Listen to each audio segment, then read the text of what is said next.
Hello viewers, and welcome to another video. We have how to be a better race driver 202. We have 101 was my last video where I covered a whole lot of ways to survive lower lobbies, because let's face it, with new drivers and crazy drivers and people that just don't have the experience, it's easy to get rear-ended. It's easy to have somebody banging off of you to get around a corner. It happens a lot. And so I gave a few tips and tricks on how to avoid such things. I'm going to be going into a couple more and expanding on some of those as well. But what I wanted to cover today are the rules. Not the school rules. Those suck. The cool rules. The rules of racing. The ones that you're supposed to follow while you're driving. The problem is, and I actually ran into this when I was researching this video to get specifics on things, there are so many rules that are completely different depending on what series that you're racing in, that it is almost impossible to know them all. However, there are a large number of rules that are based on safety. And these are the ones that apply across the board. And they're the ones that really apply in sim racing, because you're not going to specialize in BTCC or NASCAR or anything. You might, don't get me wrong, but generally in sim racing, you just want to make sure that you're driving fairly and safely. And that's kind of what we're going to be covering today. What constitutes those things? Well, the one thing that I think is probably the most important rule of all, doesn't matter whether it's on a track or on a public road, is be predictable. If you are always driving exactly how everyone expects you to drive, there will be almost no accidents. Honestly, because if you're looking out, is there anybody beside me before I just let's change lanes right quick? That's kind of an important thing to know. When do you signal? Before you start to turn. It's the thing to tell people what you're going to do, not what you're currently doing. Because once your truck starts turning left, I can tell you're turning, right? Be predictable. On a racetrack, that really comes down to knowing the rules, these basic rules, and always following them. And if everybody does, there'd be a lot less collisions. So, let's get into them, shall we? The first one comes down to a definition. What is significantly alongside? We're going to try to make it as simple as possible, because in sim racing, you don't necessarily have all of the various mirrors, etc., that you have in a real car. It isn't as easy to see beside you if you're in the cockpit, because your mirrors are kind of useless. You're looking out the front, and you can't turn your head unless you're using VR. So, you need to know that there's a car beside you. I think the best definition I've heard of what constitutes significantly alongside is this. The passing car must be in the peripheral vision of the leading driver. Now in sim racing, that basically means you can see that there's a car beside you. To me, that puts the front bumper of the passing car somewhere around the front of the front door of the leading car, because then you know there's a car beside you, and that means a large chunk of that car is beside you. They are definitely entitled to racing room. This, for example, is significantly alongside. About half, 2/3 of the passing car is overlapping the leading car. This, on the other hand, is not. This would be right at the edge between what would be considered significantly alongside or not. You got the front bumper kind of up near the back of the door. Chances are the person can't see you. And this really is why we use this definition. In sim racing, especially if you're racing in cockpit, and even more especially in the lower lobbies, people are not aware that there's a car beside them because they can't see it. And they're not really able to keep an eye on their radar the way the pros can, because they don't have the experience and the comfort level of driving in traffic, coming up to a braking point. Where do they hit the brakes? Where do they turn? Oh my God, is he there? Is he behind me? So, you want to make sure that person knows you're there. There's various ways to do this. The easiest one, in terms of being significantly alongside, is to make sure that your car can be seen when they look out the window. So in the sim racing world, you figure out where that is. It's kind of alongside their door. If you're there and they can see you, if they hit you at that point, it's on them.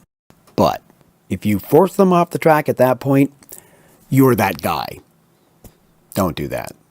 Don't be that guy. Nobody likes that guy. I've been that guy. Trust me, they didn't like me.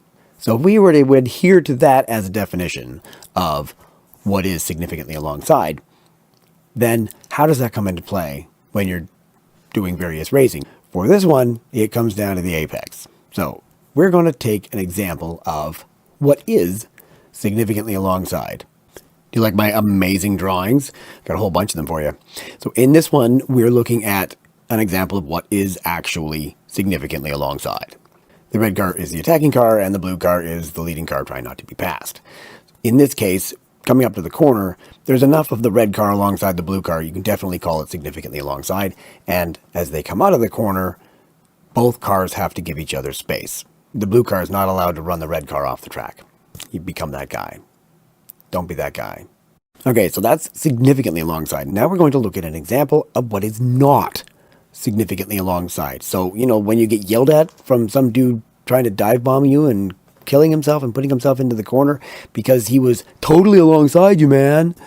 Well, if his front bumper is only even with your back bumpers, no, he's not. And you can ignore him. Don't worry about it. And that's what we're looking at right here. The attacking car is sort of alongside the leading car.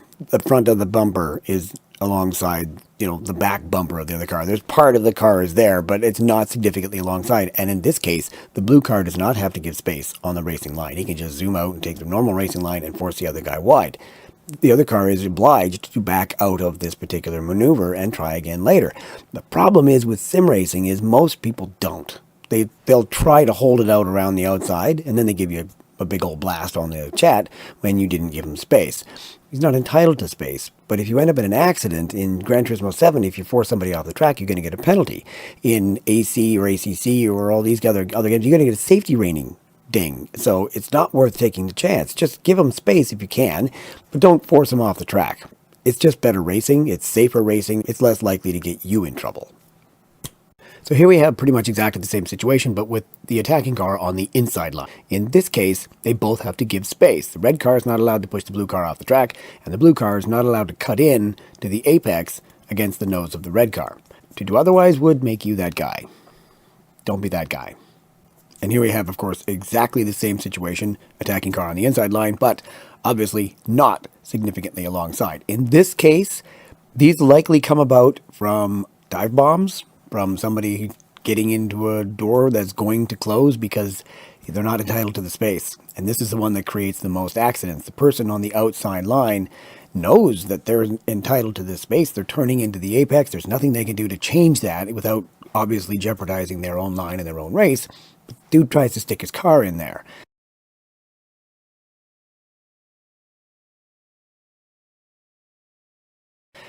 This is where your radar comes in very handy. Keep an eye on it. If some guy starts flying up behind you, don't necessarily take the apex. I've mentioned that in my previous video. It's one of those things where prudence will play a very important role. If you happen to notice that this person's coming up behind you very quickly on the radar, or you're just damn sure he's going to try to dive bomb you, just stay wide going into the corner. Let them outbrake themselves, or even if they happen to stay on the track, because they're on the inside line, they're going to end up going wide on the exit. All you got to do is stay wide going into the corner and take the inside line at the end of the corner. You can often come out of the corner with more speed and retake the place on the upcoming straight.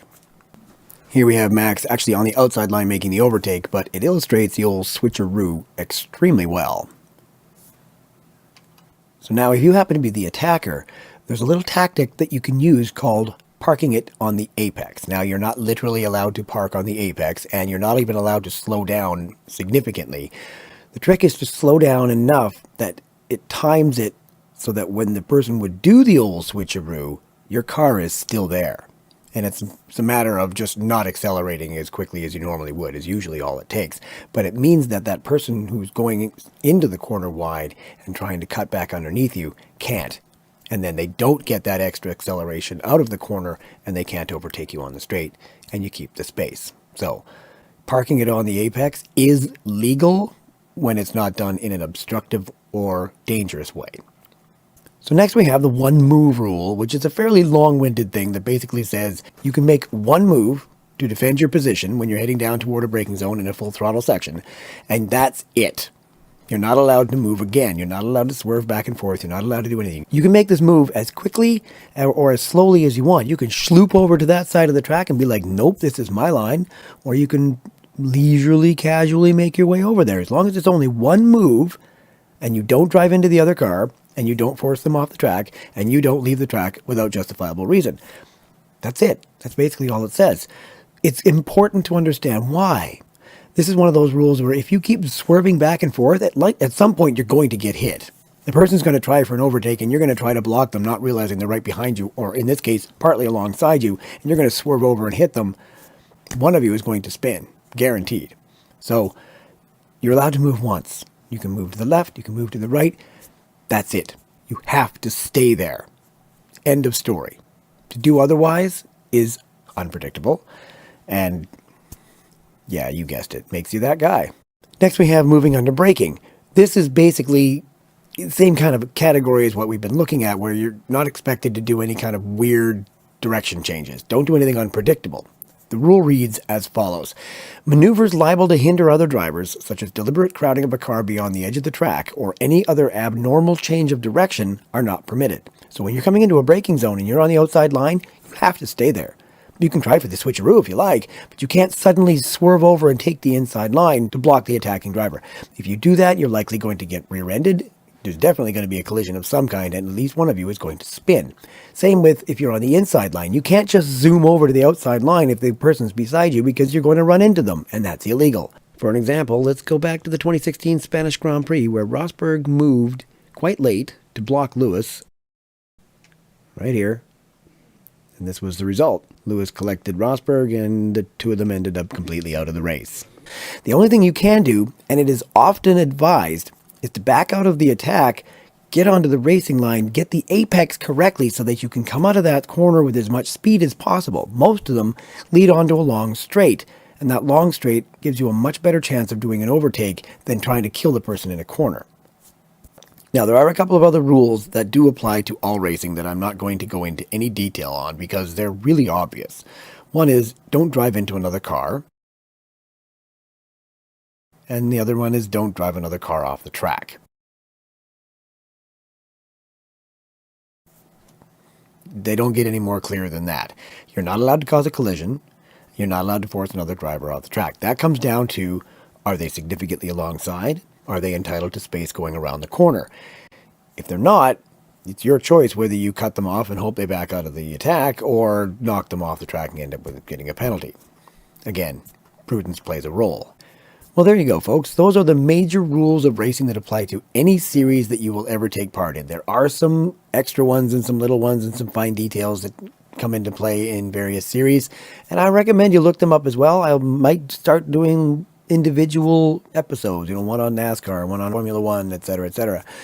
But in the meantime, these ones will serve you well, as will prudence. And always remember, don't be that guy. But thank you so much for watching. I really do appreciate it. If you liked any part of this video, or if it's helpful in any way, please hit the like button. If you've got any other comments, you've got anything you agree with or disagree with, you've got other ideas, please leave a comment. I would absolutely love to hear from you. In the meantime, have an awesome day, and I will catch you all next time. Peace, folks.